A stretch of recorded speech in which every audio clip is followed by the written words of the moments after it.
আল্লাহ বলে এটা কেমন কথা, নবী মানুষ অবশ্যই আপনারে জান্নাত দেব। নবী মুসা আলাইহিস সালাম ছিলেন বড় চালাক, এমন এমন প্রশ্ন করতেন আল্লাহ অবাক হয়ে যেতেন। আল্লাহ একবার বল, মুসা আলাইহিস সালাম মাঝে মাঝে এমন এমন প্রশ্ন আল্লাহকে করতেন যা দুনিয়ার কোনো পয়গাম্বার করতো না। এত চালাক পয়গাম্বার ছিলেন মুসা আলাইহিস সালাম। মানে আল্লাহু আকবার। আল্লাহ পাককে ডাইরেক্ট ডাক দিয়ে বলতেছে, আল্লাহ আমার এত ঘুম ধরে, আপনার ঘুম নাই? চিন্তা করছেন? আল্লাহর ঘুম নিয়েও চিন্তা করে মুসা আলাইহিস সালাম, যে আল্লাহ আমি ঘুমাই, আপনি ঘুমান না? সেই মুসা আলাইহিস সালাম বলতেছেন, আল্লাহ আপনি কি আমারে জান্নাত দিবেন? কে বলতেছে? কথা বলেন, কে বলতেছে? আল্লাহ বলে অবশ্যই জান্নাত দেব, কেন দেব না? আল্লাহর পয়গাম্বার দিকে বলে, আল্লাহ গো আমারে যদি জান্নাত দেন, জানতে বড় মনে চায় জান্নাতে আমার প্রতিবেশী হবে কে? কারণ বলেন তো বাজান, প্রতিবেশীর মধ্যে প্রতিবেশীর ঝামেলা আছে না নাই? এক প্রতিবেশী আর এক প্রতিবেশীর সাথে একটু ঝগড়া হয়ে গেলে রাস্তা বন্ধ করে দেয়, আছে না? যাতায়াতে রাস্তা বন্ধ করে দিয়ে বলে আমার সাথে ঝগড়া করবা আর আমার এই রাস্তার মধ্যে হেঁটে যাবা, তা হবে না, রাস্তা বন্ধ করে দিলাম। দেখি তো কোন বাপের বেটা রাস্তা খুলে দেয়। ও রাস্তার গরম দেখা, ওর বাড়ির ধার দিয়ে একটু পানি নেমে যায়, জনগণের উপকার হয়, ওই পানি বন্ধ করে দেয়। আছে না এরকম? আছে না? এক প্রতিবেশী আর এক প্রতিবেশীর সাথে ঝগড়া করে, মারামারি করে। যে জায়গায় ইসলাম বলেছে প্রতিবেশীর হক আদায় করো, প্রতিবেশীর সাথে সুন্দর আচরণ করো, প্রতিবেশীর সাথে ভালো ব্যবহার করো, তোমার বাড়িতে ভালো রান্না হইলে প্রতিবেশীর জন্য একটু খাদ্য দিও, কথা কর না কে? সেই ব্যবহার আছে? নিজের বাড়িতে ভালো রান্না হলে দরজা লাগিয়ে দিয়ে খায়, স্ত্রী সন্তানকে কয় বাড়ির ভালো গেটটা ভালো করে লাগাইয়া দিয়ে আয়, তো অনেকদিন পরে গরুর গোশত দিয়ে ভাত চারটে পেট ভরে খাই, জন্মের খাওয়া, কথা কর না কে? কারণ প্রতিবেশীর লোকজন আইসা ঝামেলা যেন না করতে পারে। আমাদের এরকম অবস্থা আছে না? না, আমাদের ভিতরে হিংসা কিনে ঢুকে গেছে। যাই হোক বাজান, অনেক কথা বলার যায়, সমাজের বাস্তবতা তুলে ধরে আলোচনা করতে হবে, যেটা আমাদের প্রয়োজন। তাহলে প্রতিবেশীর সাথে ভালো ব্যবহার করব না হিংসা করব? কথা বলেন না কেন? মারামারি, এক ভাই আর এক ভাইয়ের সাথে মিলতেছে না, আর তো প্রতিবেশী, ওটা পরেকার কথা। আমাদের যে চরিত্র হয়ে গেছে, আজকে বন্ধুর দাম আছে, কথা কর না কেন? বন্ধুর দাম আছে কিন্তু আপন ভাইয়ের দাম নাই, এ কথা কর না কে?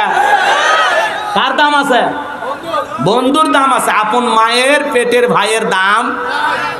রক্তের সম্পর্ককে ছিন্ন করতে হারাম করেছেন কি? মুহাম্মদ রাসূলুল্লাহ সাল্লাল্লাহু আলাইহি ওয়াসাল্লাম। রক্তের সম্পর্ক ছিন্ন করা হারাম।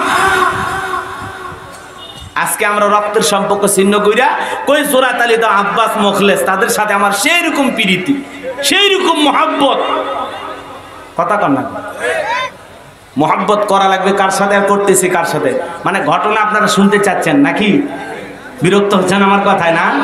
মুসা আলাইহিস সালাম আল্লাহকে ডেকে বলে, আল্লাহ আপনি কি আমারে জান্নাত দেবেন? আল্লাহ বলে অবশ্যই দেব। মুসা নবী ডেকে বলে, আল্লাহ জান্নাত যে দেবেন জানতে বড় মনে চায়, জান্নাতে আমার প্রতিবেশী হবে কে? আল্লাহ রাব্বুল আলামিন ডেকে বলে, মুসা তোমার প্রতিবেশী হবে যে দুনিয়াতে বর্তমানে একজন কসাই। সে মুসা আলাইহিস সালাম ডেকে বলে, আল্লাহ দুনিয়াতে এত মানুষ থাকতে একজন কসাই আমার সাথে জান্নাতে কেন যাবে জানতে মনে চায়। আল্লাহ ডেকে বলে, পয়গম্বর সব কথা তো আমি বলে দিতে পারবো না, কেন কসাইকে জান্নাতে দিলাম তোমার প্রতিবেশী হিসাবে। কথা যদি জানতে চাও যাও কসাইয়ের কাছে চলে যাও। আল্লাহ পাকের পয়গম্বর আল্লাহর অর্ডারে পেয়ে চলে আসলেন ওই বাজারে যিনি কসাই ছিল, বাজার সুন্দর করে গোশত বিক্রি করে ভালো কিছু গোশত নিয়ে বাড়ির পথে রওনা করেছে। মুসা নবী ডেকে বলে, কসাই আজকে যদি আমি তোমার বাড়ির মেহমান হই তোমার কি কোনো আপত্তি আছে? কসাই বলে, না আলহামদুলিল্লাহ, আপনার মতো মানুষ আমার বাড়ির মেহমান হবে, আমার জীবন তো ধন্য হয়ে যাবে, চলেন আপনাকে আমার বাড়িতে নিয়ে যাই। মুসা আলাইহিস সালামকে বাড়িতে নিয়ে গেলেন। কসাই নিজের হাতে সুন্দর করে গোশতগুলো রান্না করলেন। রান্না করার পর সুন্দর করে বাটির ভিতরে নিয়ে তার জনম দুঃখিনী মা, চোখে দেখতে পায় না, অন্ধ মা জন্ম, নিজের হাতে কলিজার টুকরা সন্তান মার মুখে তুলে তুলে খাবার খাওয়াইলো। মা যখন খানা খাওয়া শেষ হয়ে গেল, আসমানের মালিকের দিকে দুইটা হাত তুলে বলে, আল্লাহ আমার যে ছেলেটা আমার এত সেবা করে যত্ন করে গো মালিক, এই জামানার মুসা নবী যেই জান্নাতে থাকবে আমার ছেলেটাকেও তুমি একই জান্নাতে কবুল করে নিও। জোরে বলেন সুবহানাল্লাহ। মুসা আলাইহিস সালামের কাছে যখন কসাই চলে আসলেন, কসাই ডেকে বলে, বৃদ্ধ মহিলা একজন দোয়া, মহিলা কণ্ঠে দোয়ার আওয়াজ পাইলাম, মহিলাটাকে বলে আপনি কিছু মনে নেবেন না, ওইটা হলো আমার মা, প্রতিদিন আল্লাহর কাছে দোয়া করে এই জামানার মুসা নবীর সাথে যেন আল্লাহ আমার একই জান্নাত দেয়। আপনি বলেন কই জামানার নবী মুসা আর কই আমার মতো সামান্য একটা কষাই, এটা কি কখনো সম্ভব? মুসা নবী ডেকে বলে তুমি কি মুসা নবীকে দেখেছো? বলে না দেখি নাই। বলে তাকায় দেখো আমি হলাম এই জামানার নবী মুসা, আর তোমার মায়ের দোয়া আল্লাহ কবুল করেছে। আমি যেই জান্নাতে থাকবো ওই জান্নাতের পাশে ফ্ল্যাটের প্রতিবেশী হিসাবে আল্লাহ পাক তোমার মায়ের দোয়া কবুল করে তোমাকে আমার প্রতিবেশী বানায়া দিয়েছে। আল্লাহু আকবার। মায়ের দোয়ার কত দাম, বাবার দোয়ার কত দাম। আজকে মা বাবার দোয়া নেওয়ার চিন্তা করে না, দোয়া নেওয়ার চিন্তা করে পীর সাহেবের বাবার। কথা বলেন না কেন? বাবার দোয়া নেওয়ার চিন্তা করে, মা বাবার দোয়া নেওয়ার চিন্তা করে না। জীবনে কোনোদিন মা বাবার জন্য ভালো মন্দ ফল ফুট খাবারের ব্যবস্থা করলো না, মা বাবার জন্য ভালো খাবারের ব্যবস্থা করে না। আর পীরের দরবারে গরু ছাগল নিয়ে দৌড়ায়, ওর চাইতে বোকা দুনিয়াতে আর কেউ নাই। কথা বলেন ঠিক কিনা? দোয়ার ভান্ডা। আপনার আমার ভাগ্যের উন্নতি করার জন্য মা বাবার দোয়ার দরকার আছে না নাই? জোরে বলেন দরকার আছে না নাই? সে পিতা মাতার সাথে ভালো আচরণ করার নির্দেশ দিয়েছেন কি? আরো জোরে বলেন কে? আমার আল্লাহ রাব্বুল আলামিন বলেন ওয়া ক্বাদা রাব্বুকা আল্লা তা'বুদু ইল্লা ইয়্যাহু ওয়া বিল ওয়ালিদাইনি ইহসানা। আল্লাহু আকবার। আমার আল্লাহ রাব্বুল আলামিন বলেন আমার ইবাদত করো, আমার ইবাদতের সাথে কাউকে শরীক করো না। আমার ইবাদতের পরে তোমাদের দায়িত্ব হলো মাতা পিতার খেদমত করা, তাদের সাথে সুন্দর আচরণ করা, ভালো ব্যবহার করা। তাহলে পিতা মাতার খেদমত করতে হবে, তাদের সাথে ভালো আচরণ করতে হবে। এই ওয়ার্ডার কার? আরো জোরে বলেন কার? বিশ্বনবী হাদিস শরীফের ভিতরে বলেন হুমা জান্নাতুকা ওয়া নারুকা, তোমার পিতা মাতাই তোমার বেহেশত, তোমার পিতা মাতাই তোমার দোজখ।